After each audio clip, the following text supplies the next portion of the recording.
I wish to start by expressing my profound appreciation to the President of the Board for organizing this very important event in the spirit of collaboration, which is one of our guiding priorities at the NEC.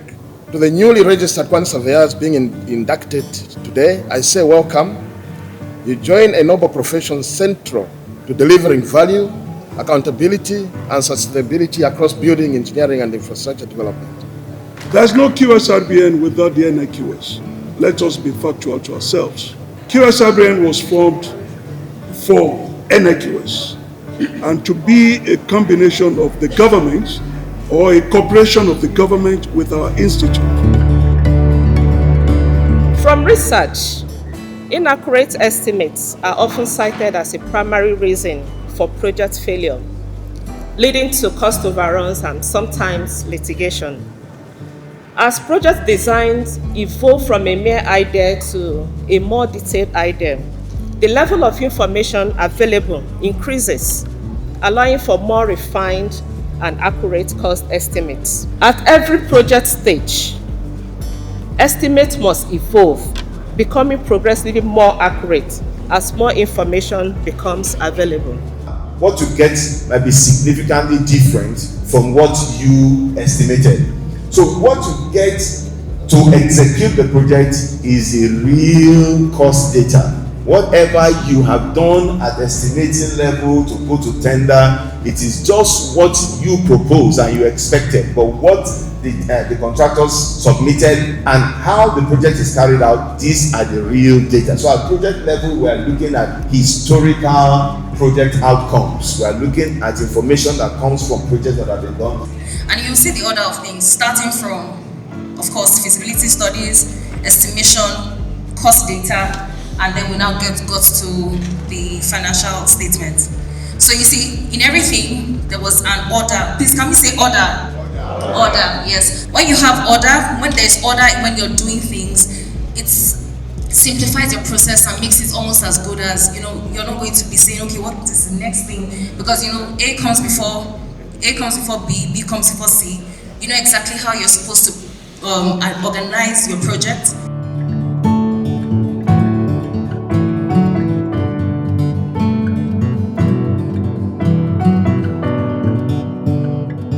I, having been admitted as a registered quantity surveyor and duly registered with the Quantity Surveyors Registration Board of Nigeria, do solemnly swear that I will uphold the dignity, honor, and trust of my profession and safeguard the public interest above private or sectional gain. So help me God. Thank you very much. You are now registered.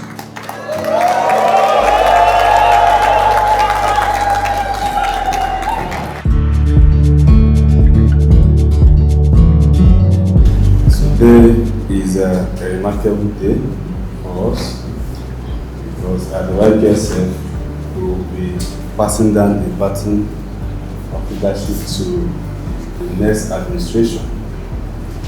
And I will say that I am one of the happiest person here. It has been a very interesting and of course it is challenges, a hectic one as well. Of course, our administration started in 2024.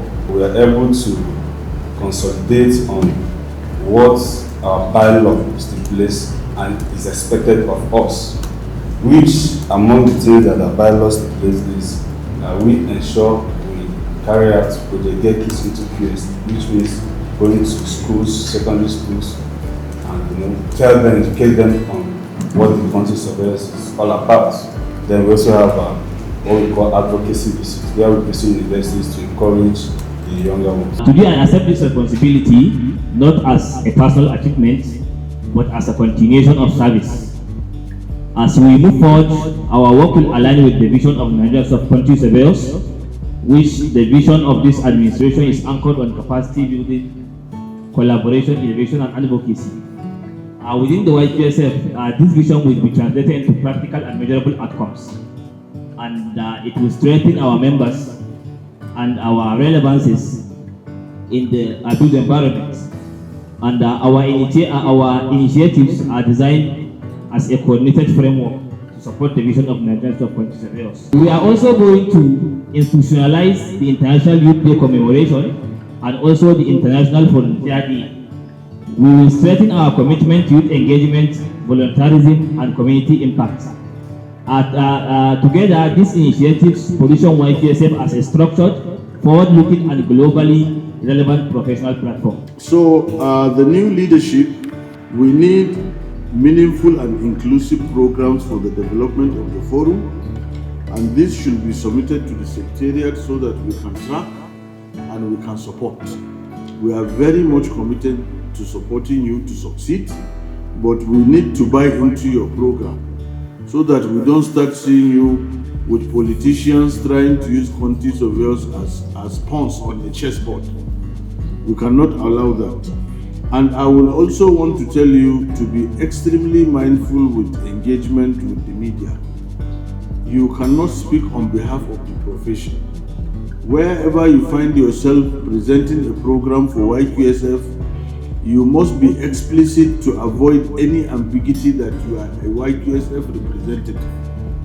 Don't speak on behalf of the profession. Only me has the right to speak on behalf of quantity surveying. Anyone you hear speaking is a counterfeit. I hope you understand. And as the days ahead come by, I expect the Secretariat to receive CVs of people that we will consider worthy of regional representation in consultation with the chapters. You know, this thing is a constitutional matter, and we want to do it such that at the expiry of this council, my incoming president will now have to look at the constitution. Well, thank God now the constitution is under review. If you can make submission of a memo, you can even change it. You understand, what matters is what the members want. That constitution is over 10 years old.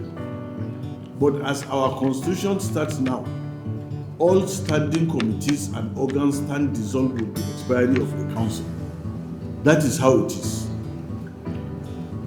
So I look forward to constructive engagement with the leadership of the forum. Our doors are always open, and the beautiful thing about it is the SG is your pioneer chairman. So he has the look and feel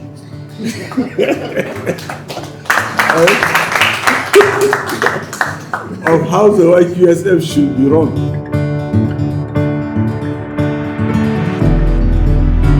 This is the Chronicles of Construction, the art of building, the soul of storytelling, ubiquitous.